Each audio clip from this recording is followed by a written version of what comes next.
나의 꿈. 순임한 꿈이 무엇이에요? 어릴 땐 꿈이 많았는데 이 나이 되어보니 다 헛꿈이었어요. 굳이 답한다면 세 가지 꿈이 있어요. 첫째는 사람들이 좀 더 행복하도록 돕는 겁니다. 사람들이 괴롭다고 할 때 어떻게 관점을 바꾸면 괴로움이 줄어드는지 함께 대화하고 알려주는 겁니다. 부처님의 바른 가르침을 책이 아닌 우리의 삶 속에 녹여 구체적으로 도움을 주는 것이죠. 그래서 즉물즉설 강연을 다닙니다. 둘째는 한반도에서 다시는 전쟁이 일어나지 않도록 진보와 보수, 남한과 북한, 한국과 일본, 북한과 미국의 갈등을 풀어서 평화가 정착되고 통일이 되는 평화통일을 원합니다.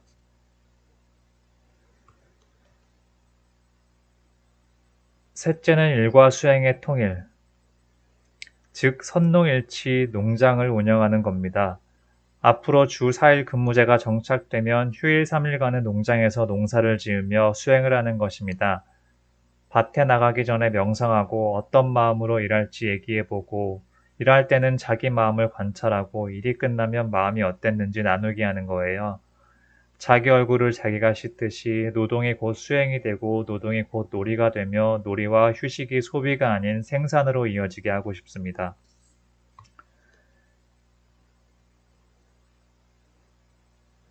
부처님이 말씀하신 자리이타, 삶이 나에게도 남에게도 도움이 되는 그런 삶의 자세를 갖는 공동체를 갖는 것이 제 꿈입니다.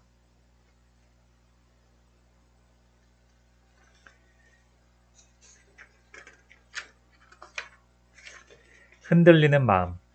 우리의 마음은 바람에 흔들리는 나뭇잎 같습니다. 그런데 마음이 흔들리지 않아야 한다고 생각하기 때문에 힘이 듭니다. 마음은 흔들리는 게 본래 성질입니다. 이 원리를 깨닫고 마음이 흔들릴 때마다 마음이 이렇게 흔들리는구나 알아차리면 오히려 내 행동은 흔들리지 않을 수 있어요. 이 사람이 이래서 말해서 흔들리고 저 사람이 저렇게 말해서 흔들리는구나. 이걸 내가 아는 겁니다. 어떻게 살아야 하나? 어떻게 사는 게 옳은 건지 고민입니다. 물은 온도가 0으로 떨어지면 고체가 되고 영상이 되면 액체가 되고 끓이면 기체가 됩니다. 여기에 무슨 기준이 따로 있는 게 아니라 기온에 따라 자연스럽게 열고 녹고 증발합니다. 등산을 하면 어떤 이는 정상까지 올라가고 어떤 이는 다리가 아파 중간쯤에서 내려옵니다. 정상까지 가는 사람은 정상에 서는 게 중요하고 중간에 내려가는 사람은 다리를 아끼는 게 중요할 뿐입니다. 인생은 다만 인연에 따라 맞게 살아갈 뿐 어떻게 사는 것이 꼭 옳다고 할 것이 없습니다. 최고의 선물, 아내를 위해, 남편을 위해, 자식을 위해, 그리고 부모님을 위해 내가 해줄 수 있는 최고의 선물은 무엇일까요? 내가 행복하게 사는 것입니다.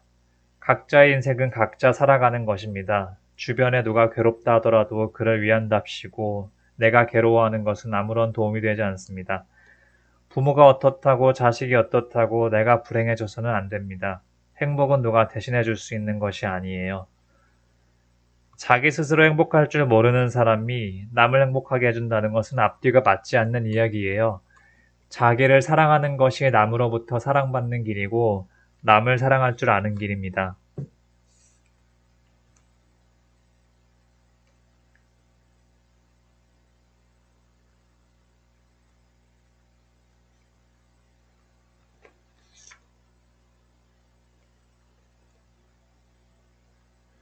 즐거움과 괴로움은 한 뿌리.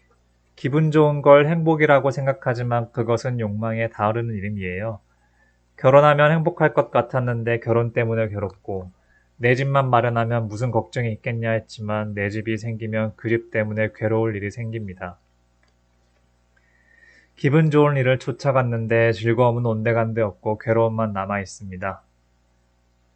즐거움과 괴로움은 욕망이라는 한 뿌리에서 나오기 때문이에요.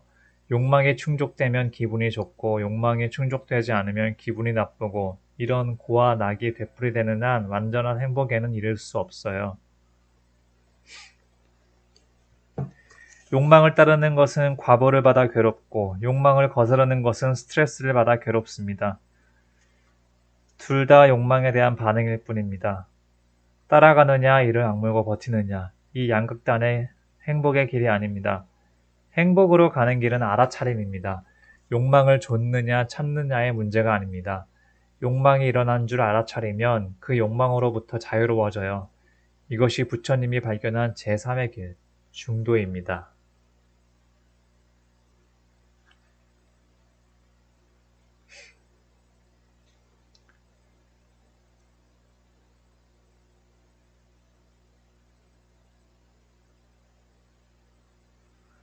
위로하겠다는 건 내 욕심이에요. 내가 남을 위로해 줄 수 있다거나 남을 가르쳐 변화시킬 수 있다는 것은 잘못된 생각입니다. 다만 상대의 이야기를 들어주고 내 경험이 있으면 그것을 나누면 됩니다. 내가 어떤 말을 해야 저 사람에게 위로가 될까? 이것은 나의 욕심입니다. 사랑 좋아하시네. 사랑에서 만난 부부 사이에 갈등이 왜 생길까요? 사실은 이해관계가 첨예한데 그것을 인정하지 않고 사랑이라고 믿기 때문입니다. 나는 이해관계로 상대를 보면서 상대에게는 사랑으로 대하라고 요구하는 것이죠. 내게 이기심이 있듯이 상대에게도 이기심이 있음을 인정하고 자신의 마음을 비추어 상대의 마음을 짐작해보면 굳이 사랑이라는 말을 내세우지 않아도 얼마든지 행복하게 살 수 있습니다. 사랑이란 말을 안 써도 상대를 인정하고 이해하는 것이 바로 사랑이에요. 아이의 삶에 자긍심을 심어주세요. 부모는 아이가 잘 되기를 바라는 마음에 공부해라, 공부해라 합니다. 그러나 아이들은 이 말을 잔소리로 받아들입니다. 아이에게 말을 아끼세요. 이래라 저래라 하지 말고 스스로 모범을 보여주세요. 20살이 되기 전에 혼자서 빨래도 하고 밥도 할 수 있는 능력과 심리적 안정감을 주는 것. 이것만 해줘도 아이는 자기 삶에 자긍심을 갖고 살아갈 수 있습니다. 공부도 중요하지만 심리적 안정이 없으면 아무리 직업이 좋고 지위가 높고 돈이 많아도 행복해지지 않습니다. 내일부터라도 아이 혼자 일어나서 스스로를 챙길 수 있게 믿고 기다려주세요. 사랑은 절제가 필요합니다. 해주고 싶은 마음을 절제하는 것이 아이를 진짜 사랑하는 길입니다. 나이 든다는 것은 과연 나이 들어가는 게 괴로운 걸까요? 나이가 좀 들어야 인생의 맛을 알 수 있어요. 젊었을 때는 미숙하지만 나이가 들어가면 이것저것 경험해서 오는 완숙한 맛이 있습니다. 술도 익어야 맛이 좋고 된장은 숙성해야 맛이 나고 밥은 뜸이 푹 들어야 맛이 있듯이 인생도 늙어야 제 멋이 납니다. 계속 봄이면 좋겠다고 생각할 때 여름으로 바뀌면 괴로울 수밖에 없습니다. 젊음에 집착하기 때문에 늙음이 괴로움이 되는 것입니다. 봄꽃은 예쁘지만 며칠 못 가서 떨어집니다. 떨어진 꽃을 주워가는 사람은 없어요. 그런데 가을에 빨갛고 노랗게 물든 단풍은 떨어져도 예뻐요. 주워서 책갈피에 꽂아두죠. 나이 드는 것을 있는 그대로 받아들이면 젊었을 때 좋았던 것보다 더 좋은 것을 찾을 수 있습니다. 무엇보다 이제 홀가분하게 살 수 있잖아요. 나이 든다는 것은 불행이 아니라 오히려 축복일 수 있습니다. 나이 들어가면서 초라해지느냐 원숙해지느냐는 몸이 아니라 마음의 문제입니다.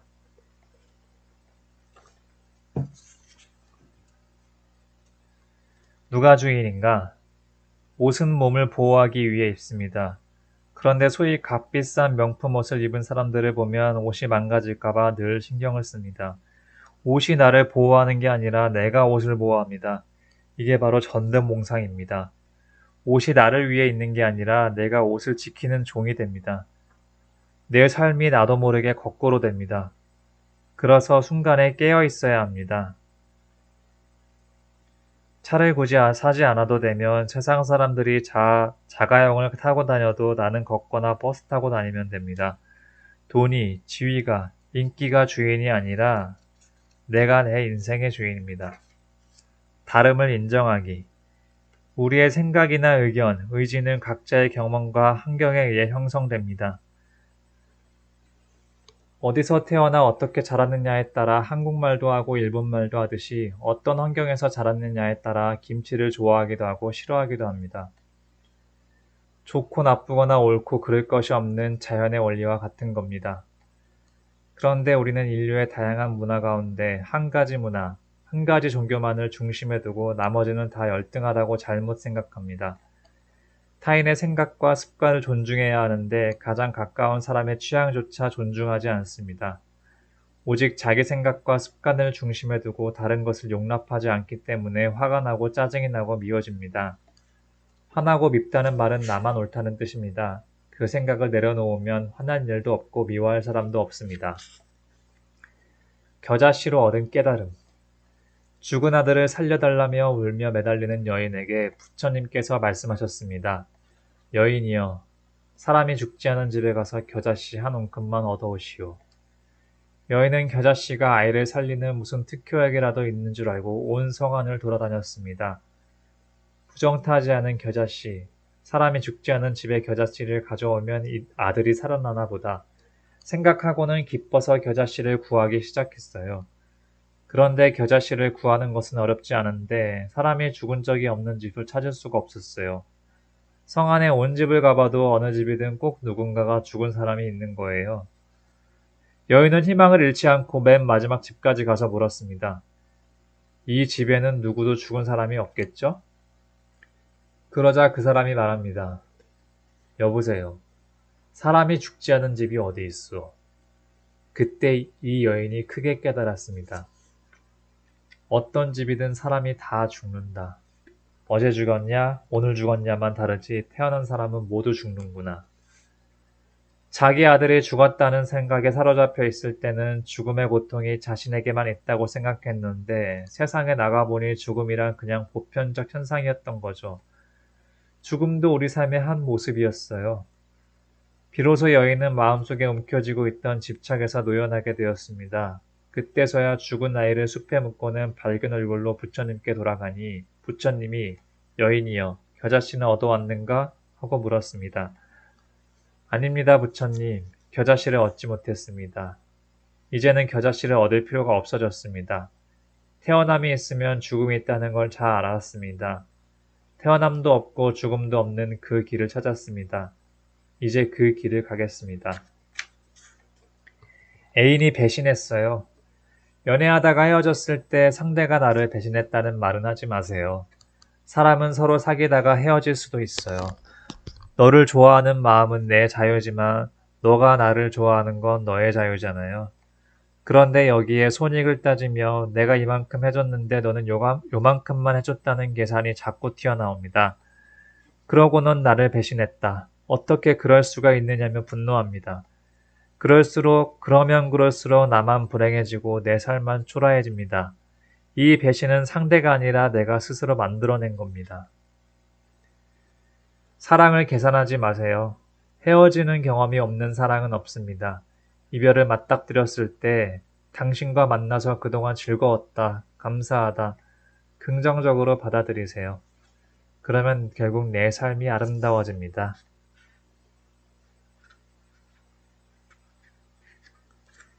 정체성이란 무엇인가? 어려서 외국에 갔다가 성장해서 돌아왔는데 한국인도 외국인도 아닌 것 같아서 정체성에 혼란이 와요. 제가 질문 하나 해볼게요.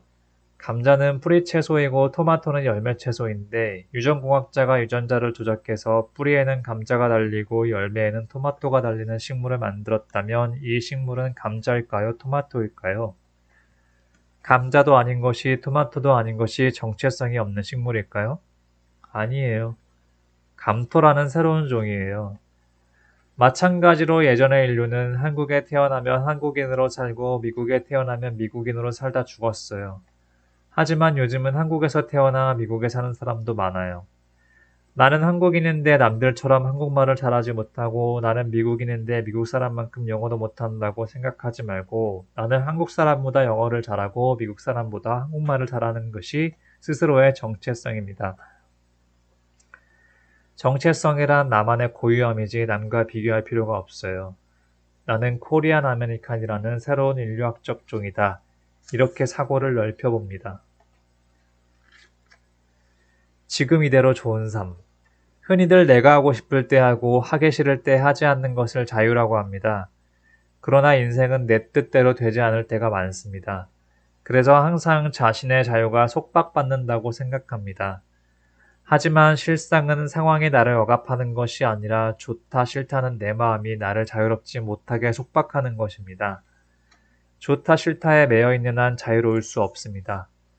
좋다 싫다에 구애받지 않는 언제나 지금 이대로 좋은 삶이어야 합니다. 지금 이대로의 인생이 훌륭하고 가치 있다고 생각하면 진정한 자유를 얻을 수 있습니다. 너는 소원이 뭐니? 학생에게 물었습니다. 너는 소원이 뭐니? 공부 잘하는 거예요. 공부 잘해서 뭐 하려고? 좋은 대학 가려고요. 이렇게 계속 물어가면 좋은 대학 가야 좋은 직장에 취직하겠지요. 좋은 직장에 취직해야 돈을 많이 벌겠죠. 돈 많이 벌어야 좋은 집도 사고 결혼도 하겠지요. 좋은 집 사고 결혼도 하면 행복하게 살겠죠. 결국 우리는 행복을 추구합니다. 하지만 행복해지는 데는 이렇게 긴 시간과 과정이 필요하지 않습니다. 지금 이 순간 만족하면 바로 행복해질 수 있어요. 주어지는 대로. 내가 좋아하는 일을 찾아 열심히 노력하는 것은 행복한 일입니다. 하지만 내게 주어지는 일을 열심히 해보는 것도 좋습니다. 청소를 해야 하면 청소를 열심히 하고 노래를 불러야 하면 노래를 열심히 부릅니다. 정해진 모양이 없는 것처럼 주어진 조건에 따라 모양을 바꾸며 적응하는 것을 화작이라 하여 수행에서는 최고의 단계라고 말합니다. 자기 고집을 버리고 자기를 내려놓았을 때에만 비로소 가능한 일이기 때문입니다. 시험을 준비하는 청년에게 어떤 형식의 시험이든 시험을 준비하는 모든 사람에게 같은 이야기를 해주고 싶습니다. 한번 도전할 때 온 힘을 기울이세요. 그랬는데도 결과가 기대에 못 미친다면 그만두는 것이 가장 좋지만 미련이 남고 조금 아쉬우면 2번까지는 도전해보세요. 하지만 그 이상의 도전은 낭비입니다. 해마다 졸업생들이 더해져 경쟁이 치열해지니까 공부 강도가 점점 더 세져야 하는데 사람 의지가 그렇게 강하지 못합니다. 자칫하면 공부하는 게 직업이 돼서 고시 중독증이 생길 수 있어요. 공부를 그만둘 때는 가볍고 기쁘게 그만둡니다. 아까운 시간을 버렸다고 후회하지 말고 내가 하고 싶은 공부 실컷 해봤다. 귀한 경험 쌓았다 여기고 다른 일을 찾으면 됩니다. 세상에는 내가 할 수 있는 일이 무궁무진하게 많습니다. 직장을 그만두고 싶어요. 직장 생활 5년 차입니다. 남들은 평생 직장이라며 부러워하지만 업무와 동료 관계가 힘들어서 그만두고 싶어요. 사회적으로 인정도 받고 돈도 잘 벌지만 변호사를 그만두는 사람도 있고 의사를 그만두는 사람도 있습니다. 그깟 직장이 뭐 그리 중요하다고 그걸 붙들고 괴로워합니까? 전혀 그럴 가치가 없습니다. 남이 좋은 직장을 왜 그만두느냐 해도 내가 싫다면 그런 말은 귀담아 들을 필요가 없습니다. 가볍게 그만두면 됩니다. 그러나 직장을 그만둔다고 행복해지는 것은 아닙니다. 다른 직장에 가도 얼마 다니지 않아 괴로워하고 또 다른 직장을 잡지 못해 백수로 지내면서 괴로워할 수도 있습니다. 지금 직장을 그만두는 게 문제의 해결책이 아닙니다. 이 괴로움이 직장으로 인해 생긴다고 착각하는 자기 자신을 먼저 똑바로 바라보아야 합니다. 내가 변해야 진짜 공부. 부처님의 가르침은 오직 자기에게만 적용해야 합니다. 불법을 자기에게 적용하면 부딪히는 것마다 공부거리가 되고 온갖 문제들을 해결하는 단초가 됩니다. 그런데 우리는 불법을 자기에게 적용하지 않고 남에게 적용합니다. 자기는 욕심을 내면서 남이 욕심내는 것을 비난하고 자기는 정직하지 않으면서 남에게 정직하라고 핑계합니다. 이렇게 하면 부처님의 법도 유용한 도구가 아니라 비수가 됩니다. 남이 변하기를 바라지 말고 먼저 자기 자신부터 변해야 합니다. 국수 한 그릇의 행복. 우리는 부자들을 보면 전생에 무슨 복을 지어 부잣집에 태어났을까 하고 부러워합니다. 그런데 부잣집에서 보호만 받고 자란 사람은 어려움이 생기면 보통 사람보다 더 큰 고통을 느끼고 해결 방법을 찾지 못합니다.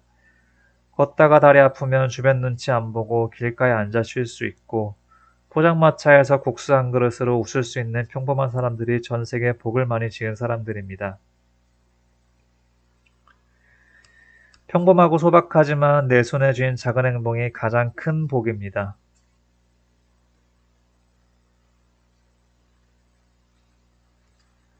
상대의 마음을 얻고 싶을 때 영업직에 있는데 사람 만나는 게 부담스러워요. 영업하면서 사람 만나는 게 부담스러운 것은 이 사람을 잡아야 하는데 안 잡힐까봐 불안한 거예요. 상대가 내 실적이 돼야 한다. 이런 생각을 놓아야 합니다. 잘 보이고 싶다고 상대가 잘 봐주는 게 아니에요. 나는 그 사람에게 최대한 정보만 제공하면 되지 하고 안 하고의 결정은 그 사람 선택이라는 관점이 필요합니다. 영업을 하면서 내가 원하는 대로 하려는 생각이 강해 사람 만나는 게 부담되는 거예요. 그걸 탁 놓아버리면 사람 만나는 게 덜 부담됩니다. 나는 그 사람을 위해서 인내만 충분히 해준다고 생각하세요.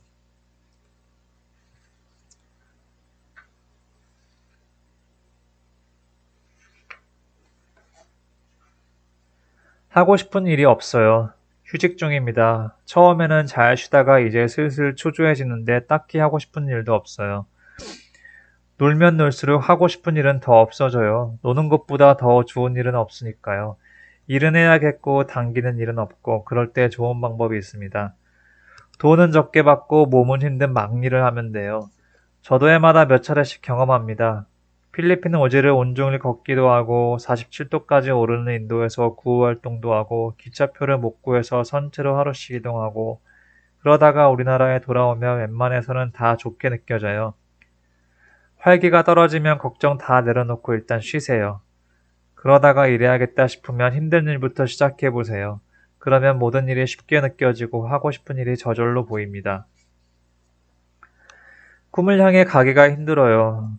큰 꿈을 이루려고 무리하다 보니 자꾸 몸이 아프고 불안해져요. 대통령이 되겠다면 큰 꿈이고 선생님이 되겠다면 작은 꿈일까요? 그냥 꿈의 종류가 다를 뿐 세상엔 큰 꿈도 작은 꿈도 없어요. 꿈을 원과 욕심으로 나눌 수는 있지요. 꿈이 이루어지지 않았을 때 괴롭지 않으면 원이라고 하고 괴로워하면 욕심이에요. 꿈을 이루기 위해서는 그 꿈에 합당한 노력을 하면 돼요. 느리든 빠르든 상관없이 꿈을 향해 한 발 한 발 나아가는데 왜 힘들고 불안할까요? 욕심 때문이에요. 빨리 이루겠다. 남들처럼 성공하겠다. 욕심을 내니 무리하고 힘든 거예요. 자전거를 배울 때 어떤가요? 세 번쯤 넘어지고 주저앉아 울며 자전거가 안 좋네, 소질이 없네 하고 한탄하고 괴로워한다면 그 사람의 꿈은 원이 아니라 욕심입니다. 넘어질 때마다 연구하고 다시 연습하면 괴로울 틈이 없어요. 연구 덕분에 실력이 늘어요. 어떤 꿈이든 실현 여부가 중요한 게 아니에요. 괴롭지 않으면 능력을 키워주는 원이고 괴로우면 헛된 욕심에 지나지 않아요. 자신이 할 수 있는 일에 하루하루 충실할 뿐 불안해하면서 무리할 필요가 없습니다. 눈 감을 때 고등학교 때로 돌아가 볼까요? 그때는 시험 점수 80점 맞다가 60점 맞으면 하늘이 무너진 것 같지만 30년이 지난 지금 그게 무슨 의미가 있나요? 점수나 등수가 좀 바뀌었다고 지금의 내 인생이 크게 달라졌을까요? 눈 감을 때가 되면 예전 어느 날 저녁에 쌀밥 먹었나 보리밥 먹었나 중요하지 않습니다. 우리는 쓸데없인 것에 집착하여 정작 중요한 것은 놓치고 남도 괴롭히고 남도 상처 주는 바보 같은 인생을 살 때가 많습니다. 눈 감을 때의 관점을 일상 속에서 지닐 수 있으면 인생을 편안하게 살 수 있습니다. 작은 것에 정신 팔려 지금 가장 소중한 것을 놓치고 있지 않나요?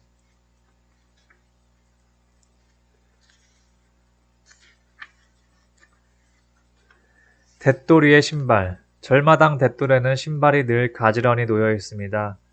수행자는 신발을 벗는 그 순간 깨어있기 때문입니다.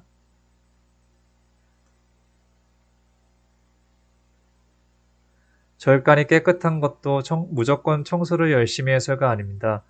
걸레를 쥐고 닦는 순간에 깨어있기 때문에 바닥에 작은 티끌도 놓치지 않는 것입니다. 청소를 하거나 밥을 먹거나 걸을 때 매 순간 깨어있습니다. 지금 이 순간에 온전히 깨어있는 삶을 삽니다. 마음이 답답해요. 상대의 심정을 이해하면 내 마음이 편안합니다.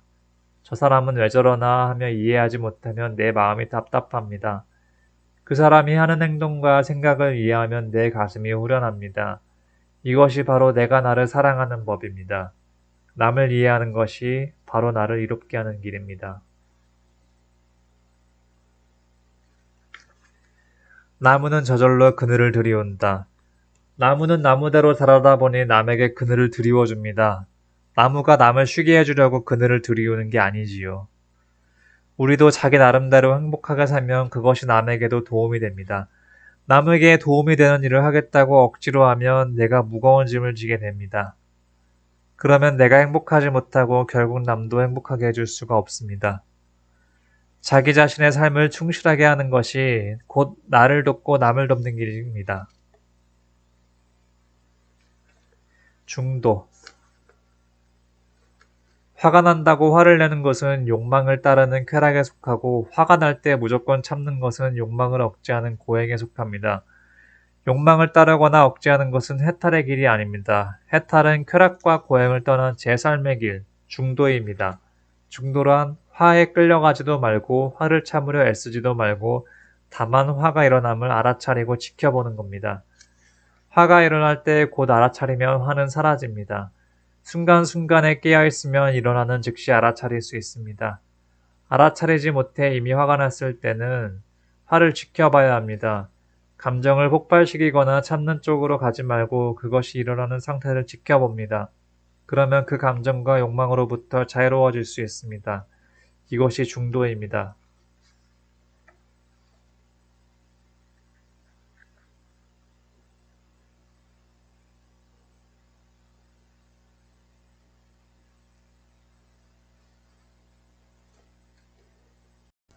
아픈 것도 수행이에요.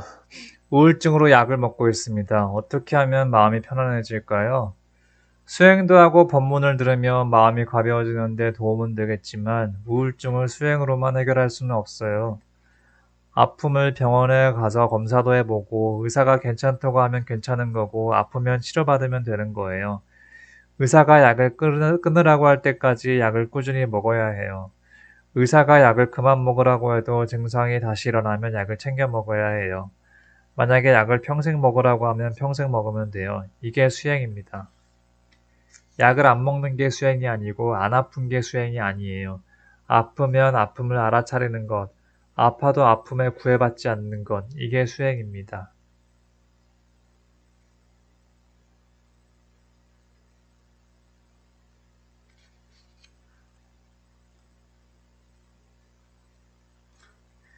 명상을 할 때는 생각이 혼란스럽고 마음이 불안할 때는 조용한 곳에 앉아 가만히 눈을 감고 마음을 코끝에 집중해서 들숨과 날숨을 알아차립니다. 눈을 감으면 어느 곳이든 언제든 관계없이 시간과 공간이 사라져버리고 다만 들숨과 날숨이 있을 뿐입니다. 마음을 코끝에 집중하면 코로 숨이 들어오고 나가는 것을 느낄 수 있습니다. 그러나 조금 지나면 숨이 들어오는지 나가는지 알아차리지 못합니다. 머릿속에 이런저런 생각이 떠올라 나도 모르게 거기에 빠져들어 호흡을 놓칩니다. 그래도 포기하지 말고 마음을 코끝에 집중하고 들숨과 날숨을 알아차립니다.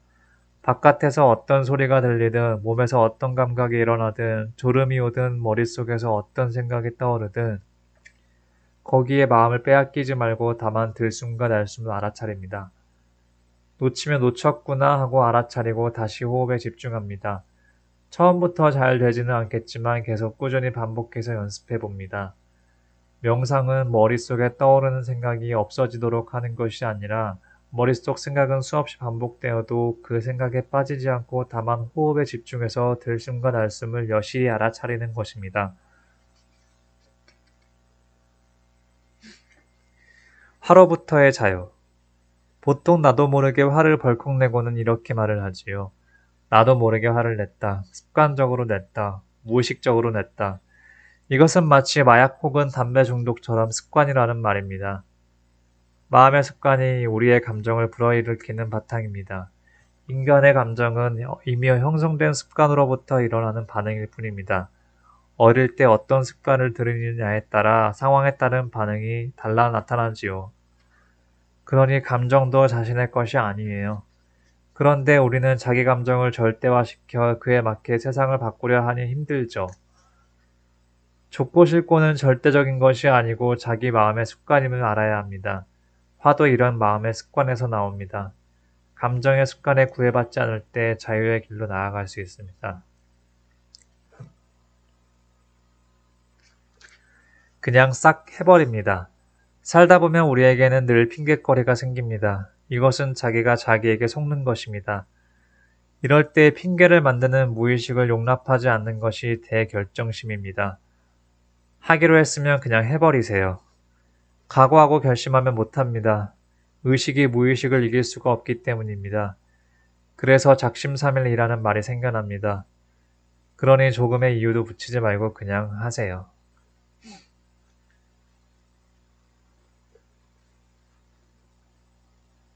아침마다 108배를 하겠다고 마음먹었는데 하기 싫을 때가 있습니다. 조금만 더 하다가 더 자다가 하자. 오늘은 비가 오니까 내일부터 하자. 이렇게 온갖 핑계가 일어납니다. 그럴 때 그냥 일어나서 해버려야 합니다. 그렇게 하면 순간 일어나는 하기 싫다는 마음을 사라지게 할 수 있습니다. 그렇게 몇 번만 하면 싫은 마음이 사라집니다. 하기로 한 것은 그냥 싹 해버립니다.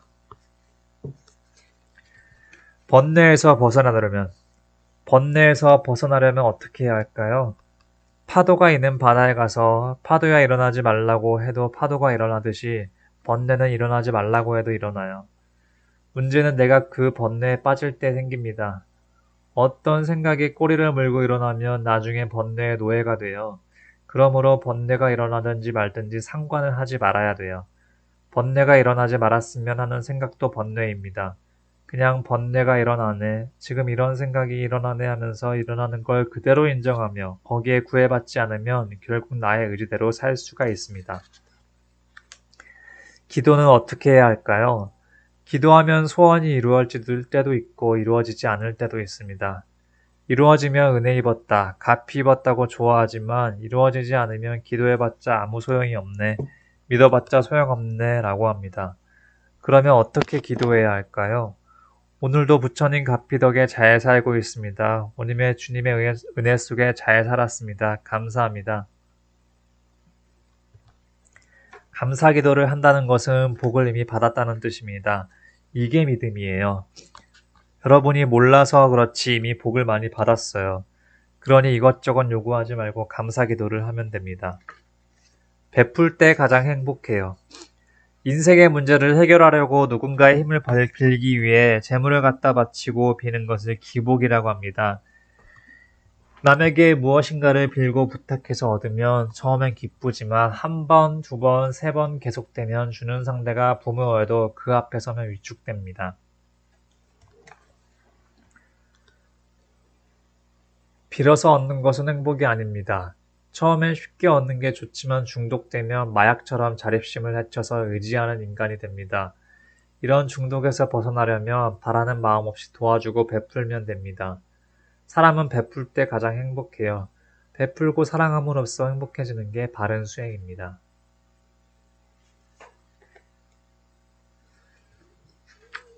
교회에 갈까요? 절에 갈까요? 엄마와 종교가 달라서 죽은 뒤에 천국과 극락으로 헤어질까봐 걱정이에요. 20년쯤 다니던 집 앞 단골 가게가 있는데 큰 슈퍼마켓이 근처에 생겼다고 가정해봅시다. 둘 중 어디로 갈지는 소비자의 자유입니다. 가게 주인은 섭섭할 수도 있겠죠.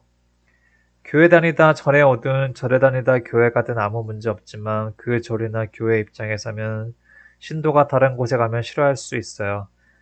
그런데 여러분은 소비자니까 가고 싶은 대로 가면 됩니다. 둘 중에 하나만 다녀도 되고 하나를 주로 다니고 하나를 가끔 가도 돼요.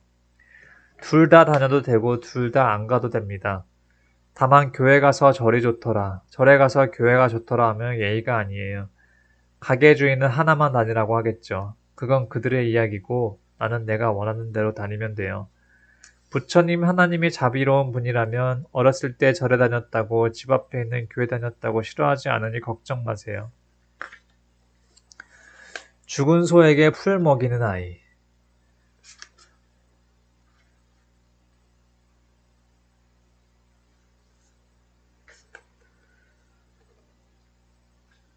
부처님께서 탁발을 하러 어느 마을에 들어가니 어린아이가 동네 어귀에서 홀쩍이고 있었습니다. 왜 우느냐고 하니 아버지가 돌아가신 할머니 무덤가에 아무것도 안 하고 3년간 울고만 있는데 아무리 말려도 소용없다고 합니다. 부처님이 아이의 귀에다 대고 뭐라고 속삭이니 아이의 얼굴이 환해지면서 고개를 끄덕였습니다. 얼마 안 있어 온 동네에 누구네 집 아들이 미쳤다는 소문이 퍼졌어요. 소가 죽어 있는데 그 아이가 풀을 한아름 베어다 죽은 소에게 소야 풀 좀 먹어라, 소야 풀 좀 먹어라 한다는 겁니다. 이 소문을 들은 아버지가 달려가 봤더니 정말 아들이 죽은 소에게 풀을 주고 있었어요. 놀란 아버지가 아들에게 죽은 소는 꼴을 못 먹는다. 그러니 헛된 짓을 하지 마라. 고 했습니다. 그래도 아들이 말을 듣지 않자 화가 난 아버지가 이놈아! 죽은 소가 어떻게 풀을 먹어? 소리를 지르니 아들이 아버지를 쳐다보면서 그러면 아버지는요? 라고 되물었습니다. 이 말에 아버지가 탁 깨쳤다고 합니다. 깨닫자마자 마음속의 슬픔이 순식간에 사라졌습니다. 상황이 변하지 않았는데도 죽은 어머니가 살아오신 게 아닌데도 슬픔과 번뇌가 사라진 것이죠.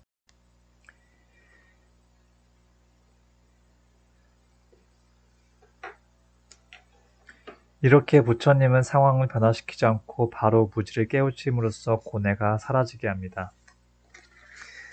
좋은 게 반드시 좋은 게 아니다. 내 뜻대로 되지 않아서 괴로운 것만이 수행의 장애가 아니라 내 뜻대로 되었다고 좋아하는 것 또한 수행의 장애입니다. 예컨대 남편이 술을 많이 마셔 고민인 부인이 그 괴로움에서 벗어나고자 수행을 시작합니다. 수행의 과제는 술 마시는 남편은 나쁜 사람이라는 평소 자신의 생각을 내려놓는 것입니다. 우리 남편에게 술은 보약입니다. 보약은 매일같이 빠지지 않고 먹어야 합니다. 어느새 남편의 음주가 별 문제가 되지 않고 부인의 마음은 편안해졌습니다. 마음이 편안해지니 부부 사이도 좋아지고 남편도 스트레스를 덜 받아 술 마실 일이 줄어들었습니다.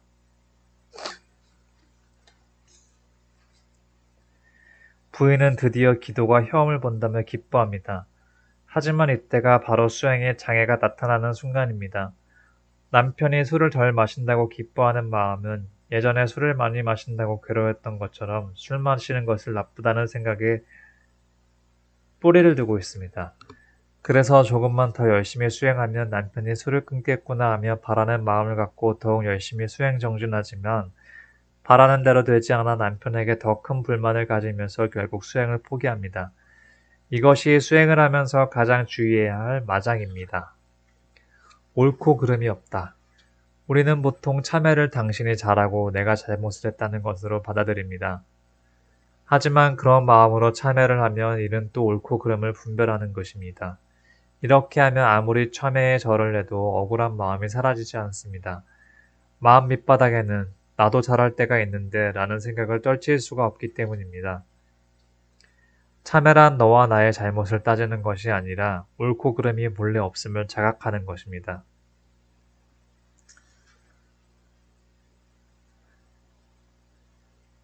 기도는 바람을 마음을 내려놓는 것. 이 세상에는 기도해도 온갖 일이 일어나고 기도를 안 해도 일어납니다. 세상 일은 기도와 상관없이 일어납니다. 일어나는 사건은 좋은 것도 아니고 나쁜 것도 아닙니다. 그냥 일어나는 사건일 뿐입니다. 내가 어떻게 보느냐에 따라 좋은 일이 되기도 나쁜 일이 되기도 할 뿐입니다. 진정한 기도는 잘 되게 해달라고 비는 것이 아니라 좋다 나쁘다로 바라보는 마음을 내려놓는 것입니다. 기도를 바르게 하면 어떤 일이 일어나도 해결책을 갖고 다른 사람들이 허우동대더라도 나는 의젓하게 지낼 힘이 길러냅니다. 윤회에서 벗어나려면 사람들은 바라는 바가 이루어지면 좋아하고 이루어지지 않으면 괴로워합니다. 바라는 바를 이루면 천국에 있고 이루어지지 않으면 지옥에 떨어집니다. 우리의 인생은 욕망이 이루어지거나 이루어지지 않는 사이에서 돌고 돌아요. 괴로움과 즐거움, 불행과 행복이 돌고 돕니다. 이것을 윤회라고 합니다. 윤회에서 벗어나려면 고락의 근원인 욕망에서 벗어나야 합니다. 바라는 바가 이루어져야 행복하다는 생각에서 벗어나야 합니다.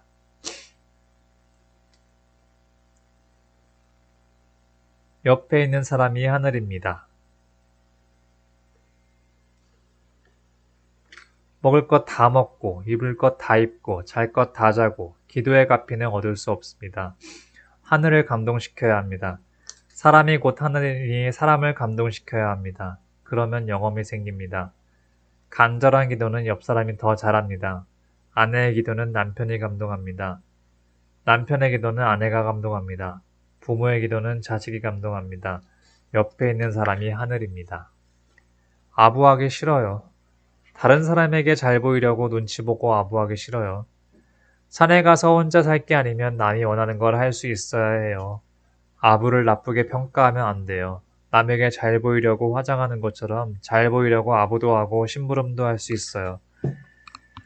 남의 눈치 보기 싫다고 여름에 훌렁 벗고 다니면 안 되잖아요. 눈치 보고 살 필요는 없다고 하더라도 기본적인 예의는 갖춰야 합니다. 함께 있는 곳에서 다른 사람 신경 안 쓰고 내 일만 할 수는 없어요. 다른 사람들과의 관계도 중요해요. 내 주장이 너무 세면 조금 줄여보고 남들이 말 없다고 답답해하면 조금 주장도 해보고 주장에서 저항이 생기면서 또 줄이면서 중간을 찾아가는 연습을 해보세요.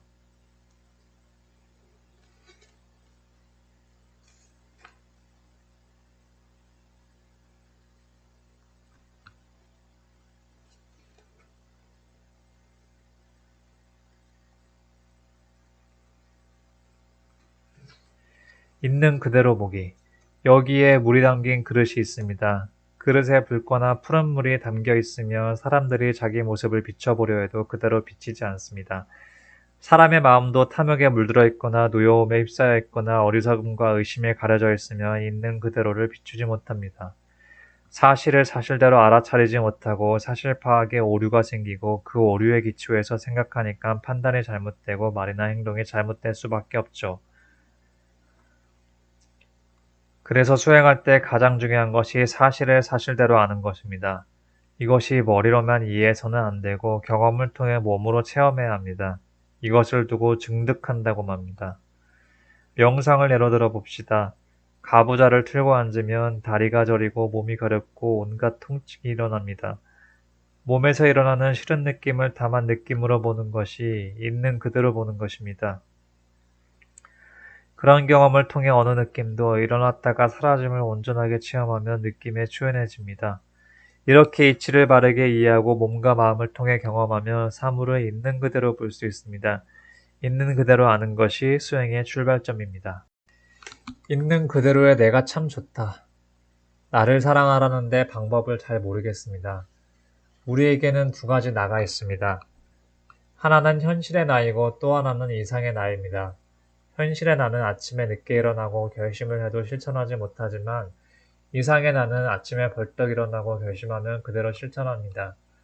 나를 사랑하는 것은 현실의 나를 인정하고 받아들이라는 것입니다. 이상의 나를 높이 세울수록 현실의 나를 미워하게 되고 그럴수록 나는 더욱 초라하고 왜소해집니다. 그러니 이상의 나를 버리고 현실의 나를 긍정해야 합니다. 지금 이대로 괜찮습니다. 설령 조금 부족하더라도 지금의 내가 괜찮습니다. 자기 긍정의 바탕에서 욕심을 버리고 조금씩 자신을 바꿔나가면 됩니다. 있는 그대로 자기를 긍정하는 것이 자기 사랑의 시작입니다. 나 먼저 행복하기. 인생을 살 때 첫 번째 기준은 자기가 먼저 행복해야 한다는 것입니다. 자기를 희생하면 대가를 바라게 됩니다. 내가 이렇게 희생했으니 칭찬을 받든지 상을 받을 거라고 기대합니다. 기대대로 안 되면 불만이 생기고 억울해져요. 남편이나 자식에게 정성 들여 뒷바라지를 했는데 나중에 그 공덕을 몰라주면 섭섭하고 괘씸해져서 서로 원수가 됩니다. 우선 자기가 행복해야 합니다. 남을 즐겁게 하기 전에 내가 먼저 즐거워야 해요. 이걸 놓치면 결국 처음 원하던 것과 정반대의 일이 일어납니다. 진리는 나도 좋고 남도 좋은 것입니다.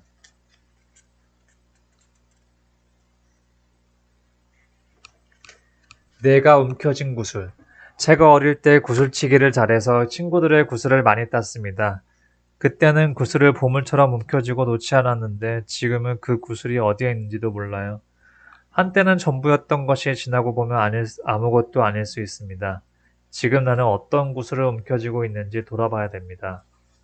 소비하는 삶에서 순환하는 삶으로. 자연에는 쓰레기가 없습니다. 자연의 순환을 보면 각자 생존하면서도 다른 생물의 생존까지 돕죠. 그런데 우리는 나도 파괴하고 남도 파괴하는 소비적인 삶을 삽니다. 대량 소비, 대량 생산은 자원 고갈과 환경 파괴로 다시 우리에게 돌아옵니다. 내 삶을 행복하게 만들고 남에게도 도움이 되는 검소한 삶, 소박한 삶을 살아야 합니다. 낙엽을 보면 쓸쓸한가요? 떨어지는 낙엽을 보면 쓸쓸한가요? 동산의 둥근 달을 보면 그리운가요? 쓸쓸한 게 낙엽 탓은 아니죠. 그리운 게 달 탓은 아니죠. 쓸쓸함도 그리움도 다 내가 일으킵니다. 술을 먹고 늦게 들어온 배우자에게 화가 났다면 화가 난 것은 내 탓이지 상대 탓이 아니에요. 우리는 상대의 모습을 내 마음대로 그려놓고 왜 그림과 다르냐고 상대를 비난합니다. 있는 그대로 보지 못하는 마음의 착각이 우리 모두를 힘들게 합니다.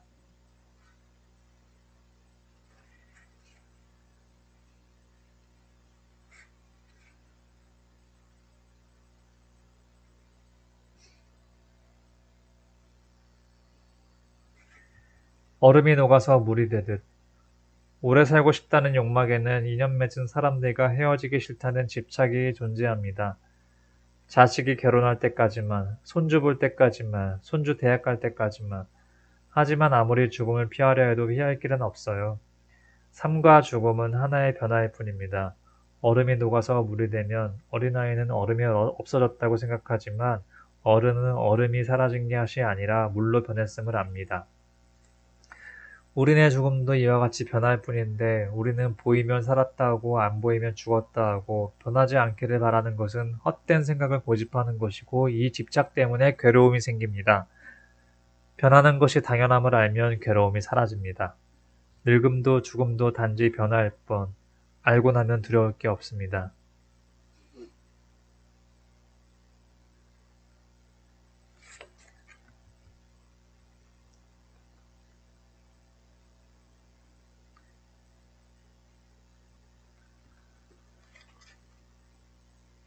날마다 새날입니다. 매일 마음을 새롭게 할 수 있다면 나날이 새날이고 나날이 새해입니다. 굳이 날을 정해 한 해의 끝을 맺는 것은 지난 것을 다 털어버리고 새로 시작해보자는 뜻입니다. 매년 이렇게 지나간 것을 털어버리는 연습을 해야 죽을 때 잘 털고 갈 수 있어요. 좋은 기억이든 나쁜 기억이든 좋은 경험이든 나쁜 경험이든 다 놓아버리세요. 날마다 새로운 마음으로 살아가시기 바랍니다.